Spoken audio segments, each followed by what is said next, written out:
आंदोलन को उस चरम तक पहुंचाने का काम किया जिससे इस राज्य का गठन हुआ। आज वही स्थिति करीब करीब है। देश लुट रहा है, देश बर्बाद हो रहा है, देश की इकोनॉमी खतरे में है, देश की फौज खतरे में है, हमारी सीमाएं खतरे में है, हमारी मातृशक्ति खतरे में है, हमारे बच्चों का जीवन खतरे में है। ऐसे में मैं अपने पत्रकार साथियों से कहना चाहूंगा, रावण रथी विरथी रघुवीरा। इस समय कांग्रेस की हालत यह है, 4 के 4 खाते सीज कर दिए गए हैं। 14,30,000 रुपए के एक मामले में 210 करोड़ रुपए की पेनल्टी कांग्रेस में लगाई है भारतीय जनता पार्टी की सरकार और इनके आईटी विभाग ने। हमको इस समय अपनी जेब से पैसा खर्च करके इस चुनाव को लड़ना है, जीतना है, ताकि बाबा भीमराव अंबेडकर साहब का बनाया हुआ संविधान बच सके, आपके बच्चों की नौकरियां लग सके, हमारा भविष्य सुरक्षित हो, ये देश सुरक्षित हो। मैं याद दिलाना चाहता हूं, मैं आजादी की बात नहीं करता, क्या जवाहरलाल नेहरू जी ने किया, क्या लाल बहादुर शास्त्री ने किया, ये हम रोज कहते हैं। मैं याद दिलाना चाहता हूं कि मैं इंदिरा जी की बात करना चाहता हूं, जिन्हें पाकिस्तान के 2 टुकड़े किए, बांग्लादेश अलग कर दिया, पाकिस्तान एक कर दिया, और उससे बड़ा काम किया। हमारे गांव का सबसे गरीब आदमी भी जो है, जो मां सबसे गरीब है, उसके घर का चूल्हा जलना चाहिए, किसी का बच्चा भूखा नहीं रहना चाहिए। इसलिए गांव गांव घर घर सस्ते गल्ले की दुकान खोली। मिट्टी का तेल मिलता था, चीनी मिलती थी, दलहन मिलता था, दाल मिलती थी, चावल मिलते थे।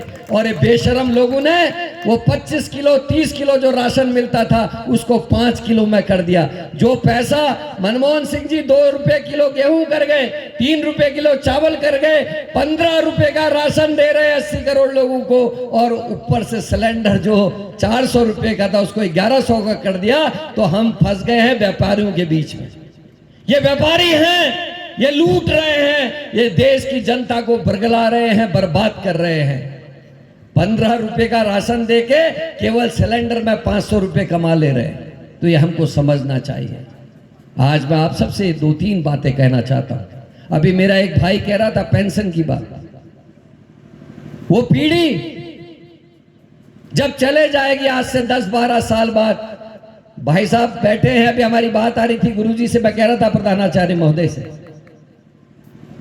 कि आज घर में बेटा बेरोजगार है, पढ़ी लिखी बेटी बेरोजगार है, और जिस दिन ये वाली पीढ़ी चले जाएगी, जिनको पेंशन मिल रही है माँ को या पिता को, तो बेरोजगार बच्चे भी होंगे, वो बिना पैसे का बाप भी होगा, बिना पैसे की माँ भी होगी। वो परिवार कैसे चलेगा ये सोच लीजिए।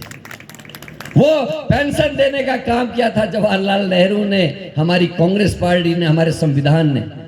भारतीय जनता पार्टी की सरकार ने वो कानून खत्म कर दिया 2004 में, जो आपके बेटे और बेटियां नौकरी करेंगे, 25 साल 30 साल इस राज्य और इस देश की सेवा करेंगे। जब वो घर आएंगे, जब उनको दवाई की जरूरत होगी, जब घर बनाने की जरूरत होगी, जब अपनी बेटी की शादी करने की जरूरत होगी, उस समय उसको कोई पेंशन नहीं मिलेगी, कोई सोशल सिक्योरिटी नहीं मिलेगी। इतने खतरे में डाल दिया। अग्निवीर योजना, अध्यक्ष जी मेरे गांव इलाके के हाल ये हैं कि बच्चों की शादी नहीं हो रही, कोई भी माँ और पिता अपनी बेटी को अग्निवीर को बेटी देने के लिए तैयार नहीं हो, कह रहे 4 साल की नौकरी वाले को बेटी नहीं देंगे। यह हाल कर दिया। कुमाऊं रेजिमेंट और गढ़वाल रेजिमेंट का घर है ये उत्तराखंड, बर्बाद कर दिया। हमारे लोग जो सुबह 4 बजे 5 बजे दौड़ते थे कि हम फौज में भर्ती हो जाएंगे, उनके सपने तोड़ने का काम इस मोदी की सरकार ने कर दिया। और जिस दिन मेरी गांव की बेटी, इस उत्तराखंड की बेटी अंकिता के ऊपर अन्याय हुआ, उसकी मृत्यु हुई, मन की बात करने वाला मोदी 4 बार तब से उत्तराखंड आ गया, एक बार भी अंकिता का नाम नहीं लिया। अगर हम खुददार हैं, अगर हमको अपनी बेटियों की, अपनी बहनों की चिंता है, तो हमको एक वोट भी अपने गांव से, अपने बूथ से बीजेपी को नहीं जाने देना चाहिए। आप सबको अपील कर रहा हूं इस बात। 750 किसान मर गए किसान आंदोलन में, कोई फर्क नहीं पड़ा इस सरकार को।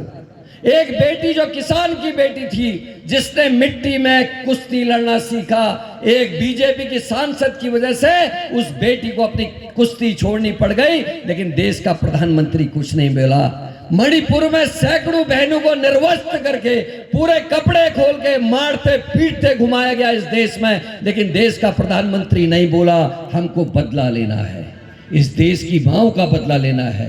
बेटी बचाओ बेटी पढ़ाओ वालों का आपको बताऊं, एनसीआरबी एक उपक्रम है केंद्र सरकार का, वो बोलता है कि जो 9 हिमालय राज्य हैं, 7 सिस्टर्स, हिमाचल प्रदेश और उत्तराखंड, इन 9 राज्यों में उत्तराखंड पहले नंबर पर है महिला अपराध में। 960 बलात्कार हुए हैं एक साल में इस राज्य में हमारे, जिसको हम देवभूमि कहते हैं। शर्मसार हुई है देवभूमि, शर्मसार हुआ है ये पुरोला।